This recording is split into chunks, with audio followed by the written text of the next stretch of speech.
Okay, this is picking up a part 4 of chapter 21. I told you in the beginning, it was very long. This is from the book, of course, that God dictated to me, as he dictated the Torah to Moses. Now, this is 52, and many people don't realize that 52 is the start of 53 in the last 3 verses. And they're in quotes, though very few seem to know about it.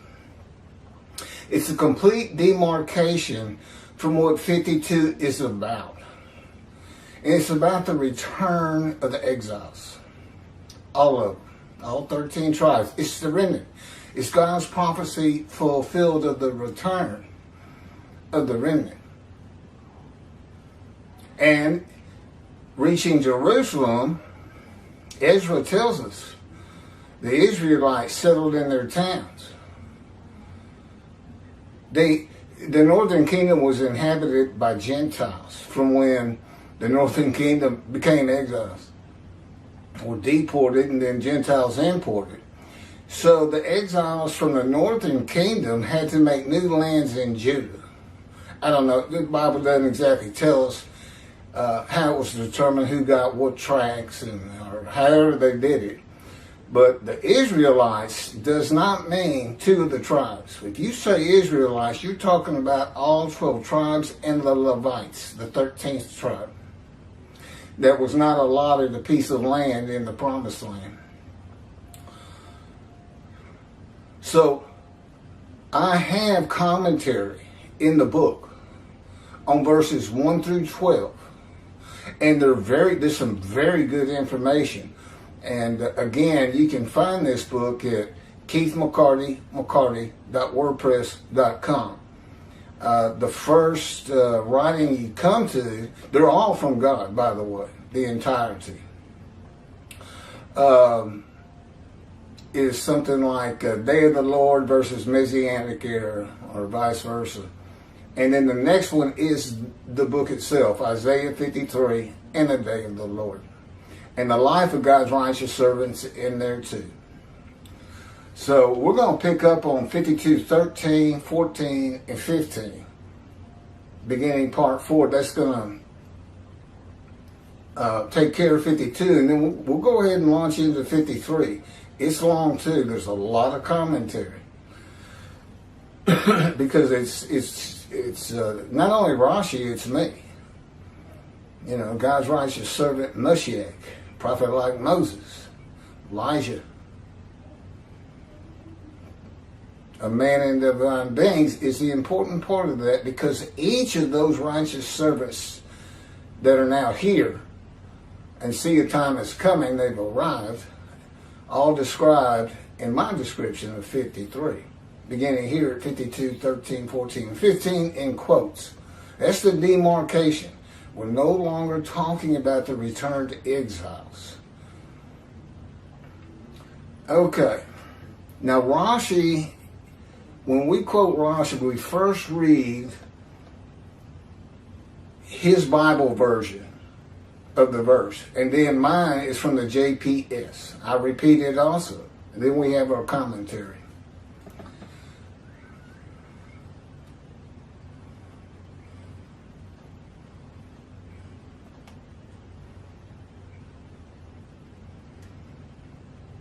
Rashi's always first, I'm second.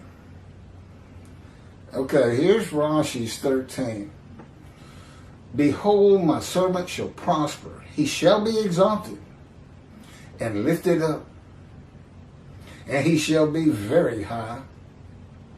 Rashi. Behold, my servant shall... This is Midrash form.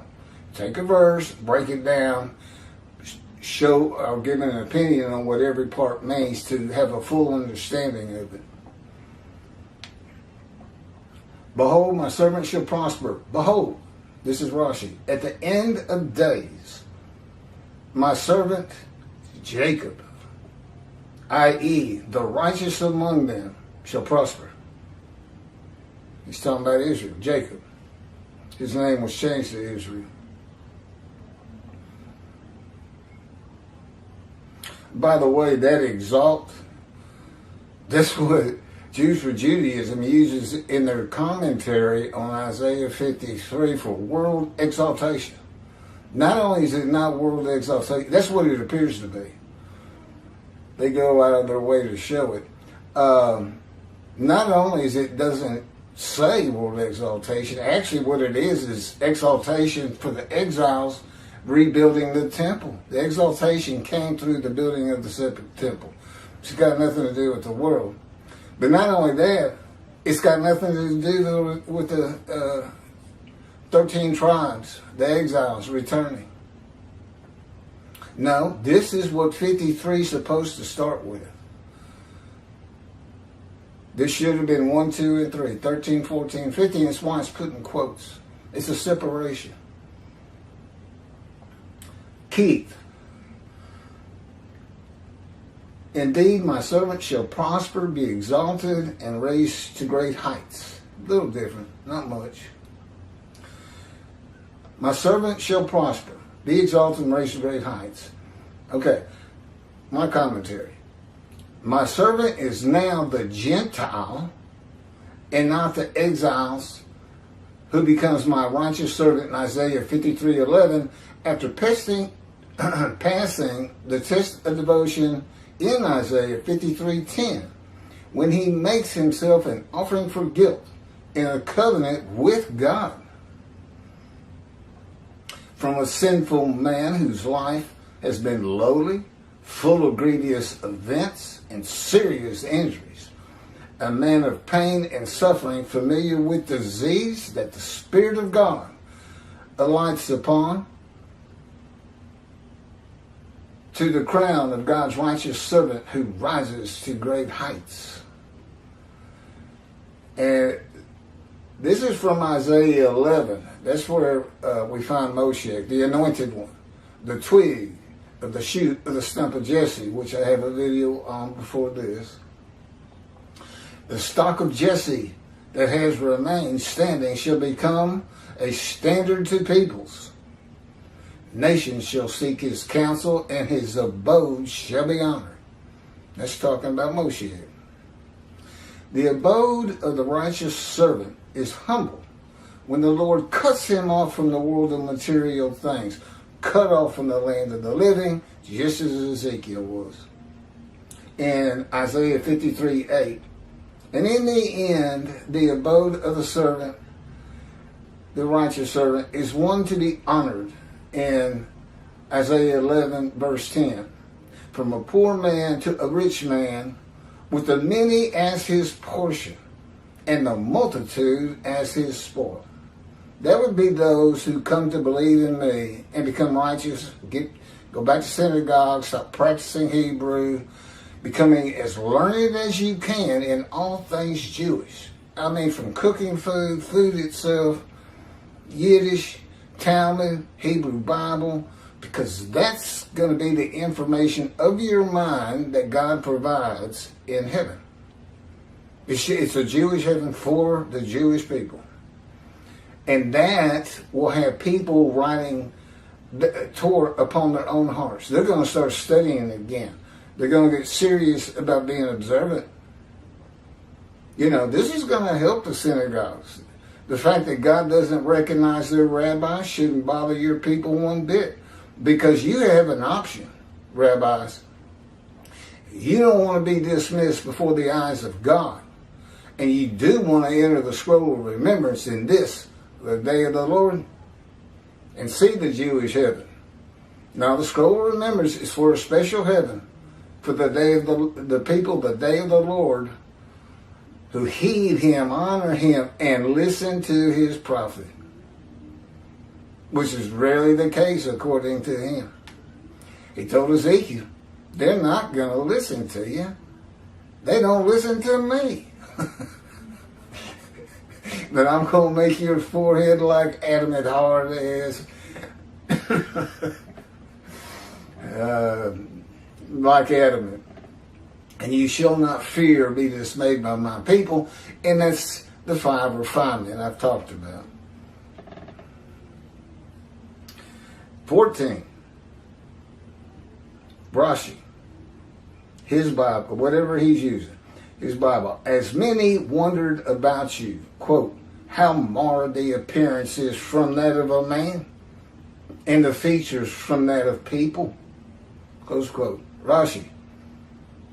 And as many wondered, as many peoples wondered about them when they saw them in their humble state, and said to one another, how marred is his, brackets, Israel's, appearance from that of a man. See how their features are darker than those of other people. So, as we see with our eyes, so as we see with our eyes. I'm not quite sure what it means either. How marred is Israel's appearance? Well, all the Jews gathered together as one man. They're called Israel, the patriarch, which is Jacob. To the best of my knowledge, there's nothing wrong with Jacob. I mean, he wasn't afflicted by God, or all these other things the righteous servant goes through. So I don't know quite what he's saying. This is my 14, and this is from the JPS. Just as the many were appalled at him, so marred was his appearance, unlike that of man, his form beyond human semblance. Midrash. So marred was his appearance, unlike that of man.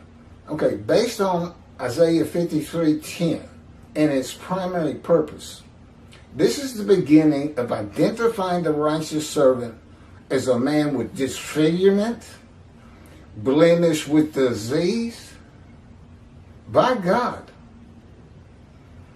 He is not a man without defect, such as lambs and rams for a sin offering and a guilt offering in the Torah. God made sure the way he orchestrated my life from birth, though he did not speak to me till I was 50, that I fit this, but you can't put Jesus in there. He's never crushed with disease. He's never afflicted by God. He wasn't born blind, lame, crippled, disfigured. We'll get to it. How could a man today fit the description of Isaiah 14 with his appearance marred, unlike that of man, brackets, normal men? And just so marred, he shall startle many nations. There is one way. First of all, there's a little hyperbole there. How bad it is. Well, because of what he does. There is one way and still be alive to fulfill verse 52:15. By way of example, to describe such a man who comes when the land blooms again and Jerusalem has been rebuilt, which began about 70 years ago, 1948. If I were to be seen with all of my injuries from accidents and surgical operations at one time, before healing, together with my congenital disfigurement, my appearance and features would be marred from that of a man and people. This is my history. Again, God, these are all God's words. Write this down. And of course, I was familiar with the material. It took me a long time to do Isaiah 53 in the day of the Lord. I had to learn the New Testament and the Hebrew Bible. But I knew about my life, so it only took a couple of weeks to throw this together. It's an easy read. It's really just pointing out how I fit 53. That's what it's for. I was born prematurely in the 7th month, without the muscles of my right breast, nothing here, and with a disfigured right shoulder, much shorter, and arm which is thinner and weaker than my left arm, a withered arm. I would have a 4-inch wound from surgery to remove tissue above the missing right breast when I was 2 years old. I was small, and my parents were told I would not live to see the next day. My intestines hadn't formed properly, or completed forming, 7th month birth, and couldn't take milk or anything. They got me through it. My feet would have 3rd-degree burns from standing on the ashes of hot coals at a 4th of July celebration when I was 4, which I remember clearly. My right knee would be a gaping wound from being impaled upon a broken glass bottle after being tripped by my dog while running in a field when I was 10. It was stuck in the ground, nose down, where you drink from. That was stuck in the ground. It was sticking straight up, and the bottle had been broken off of it. That's what my knee came down on. I remember that well, too. I remember them all. My left knee would be sliced open from broken glass. I crawled over playing a game when I was 11 and had to be stitched up. My 2 front teeth would be gone, knocked out by a telephone receiver when I was 12. No comment. Each foot would be pierced twice by nails I stepped on at a construction site when I was 17. And I have to laugh because everybody else did. It was lunchtime on the construction crew. I stood up and there was a board with nails sticking up on either side of the board. My foot went down on 2 of them, came through my left foot. I leaped in the air, screamed, and I came down on my right foot on the other 2 nails. It was like a world record. 4 nails in one moment. My knee would be sliced open from glass. I crawled over playing a game when I was 11. Oh, I just read that. My torso would be open from the top of my rib cage. I mean, I got a big scar down to my pelvic bone.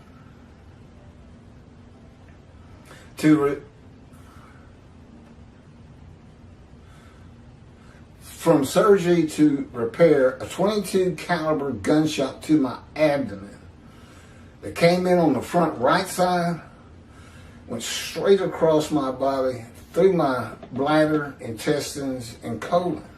And lodged, it was at a kind of an angle, and lodged in my left buttock.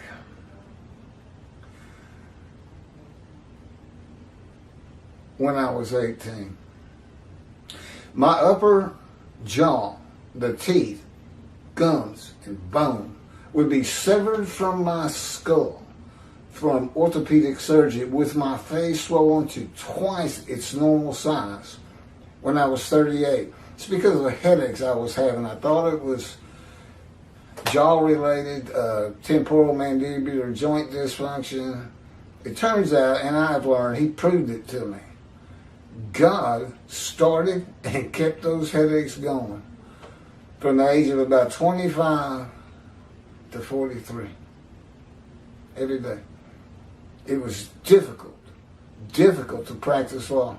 It's kind of the reason I became a book lawyer. I really wanted to be a trial lawyer, but I just couldn't take it. It was just too much. But I went to work every day. I had my own practice for a while. Oil and gas. My torso was opened again. Same cut, same scar. To remove an 8-inch malignant cancerous tumor that had burst through my colon. I survived the colon cancer with surgery and chemotherapy, but subsequent tests revealed that the cancer had spread to my lungs, and it was too advanced to treat. I asked, what does that mean? You're not going to treat it. They said, there's no reason to. You're dying. You're gonna, if you probably have about a month. You need to prepare to die. And I said, okay. Never saw a doctor again. And I did. I mean, for a couple of years, all I did was walk around the city. I was in a kind of a denial. I refused to believe I was really dying. I didn't care if I had lung cancer or not. I just didn't think about it. And yet my emotional state was not good. You know, I was all alone. You know, my kids had all grown up, moved on. The chemo was tough. I was all alone. I've never had a lot of friends, really. Just a real loner.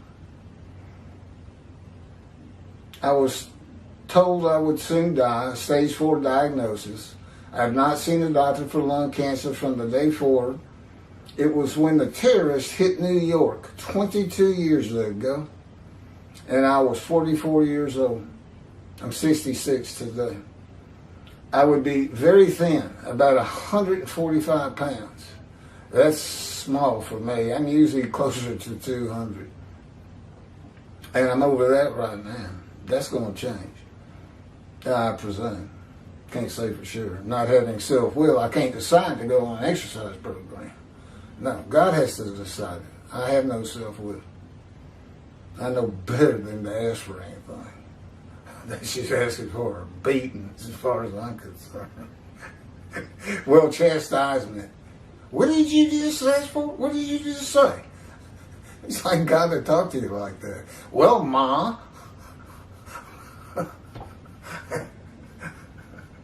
I was just wondering. I won't do it again. Excuse me. My ankles would be bruised and swollen from severe sprains while playing basketball and running at various ages. My chin would be lacerated from striking a wall at the end of a foot race when I was 21. And I would be covered with the childhood diseases of measles and mumps. Let me add this. This is before God spoke to me, when I was 50. Which is a great story. It's, I think, chapter 7 in the life of God's righteous servant, and it's titled, God Speaks to an Atheist. It's pretty interesting. But let me add this. To these wounds and all the stitches and scars that, that developed to heal them, God has added a broken hand. You know what he did? He has me,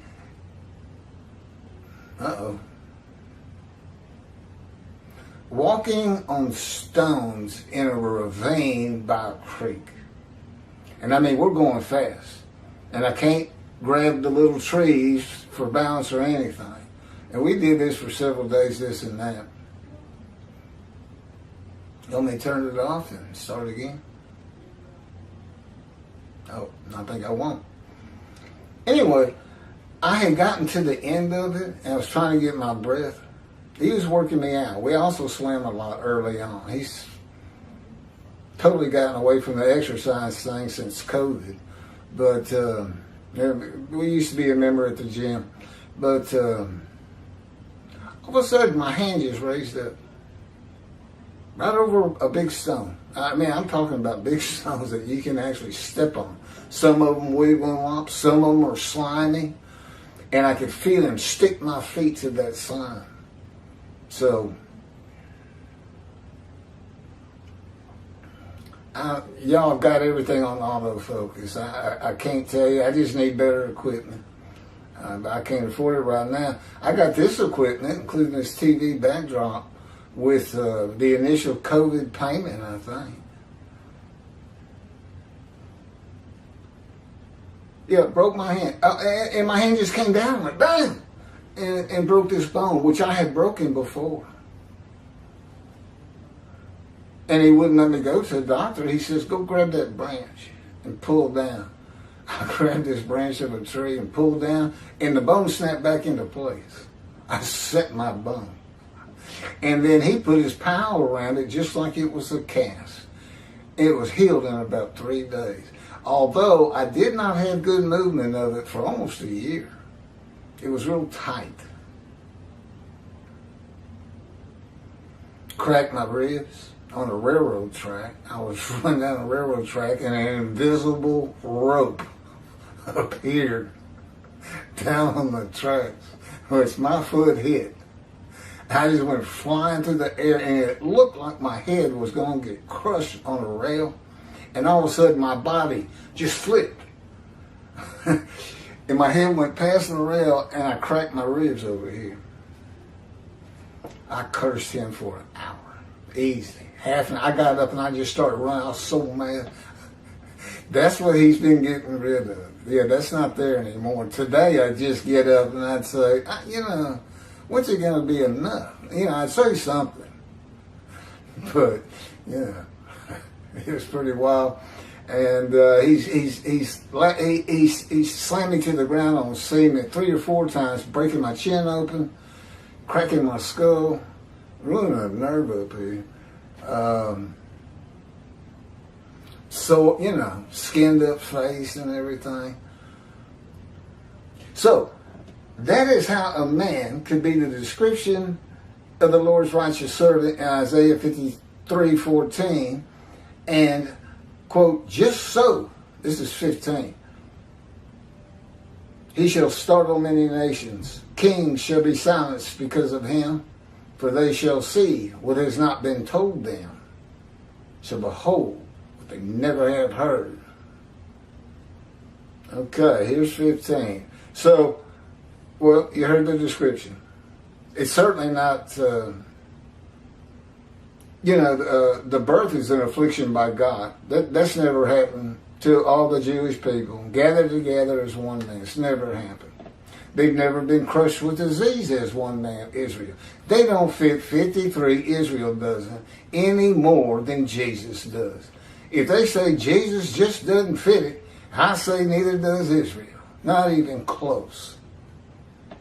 And let's see you go out and be his representation in this the day of the Lord. How are you going to manage that? You going to gather every Jew on the face of the earth to be Israel? I don't think so. And I'm here to teach you what God has had me write. You going to teach yourself?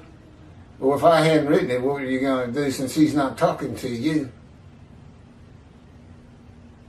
Crushed with disease, exposed to death, and given long life. That's me, lung cancer. 22 years ago. Death sentence. And I've seen my children.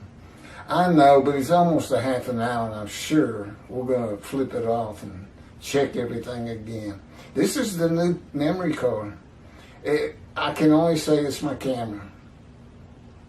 But sometimes it comes in and it stays good for the entire half hour. I really don't have an answer.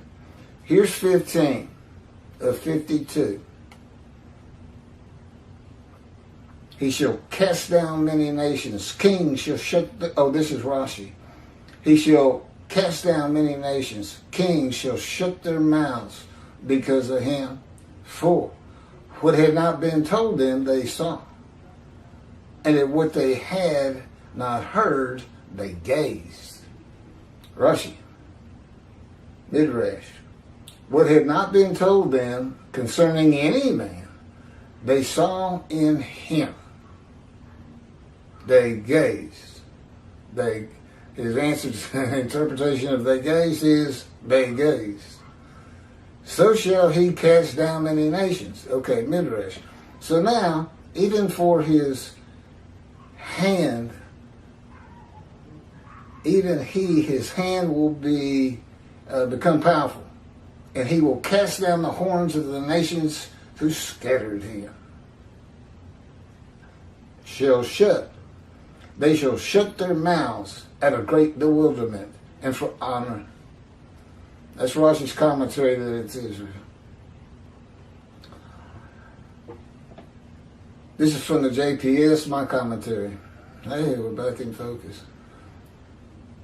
Just as he shall startle many nations, kings shall be silenced because of him. Nations are considered any Gentile lands. Kings shall be silenced. Nations shall be startled, for they shall see what has not been told them. In other words, they've never heard of what's happening right now. That would be me also.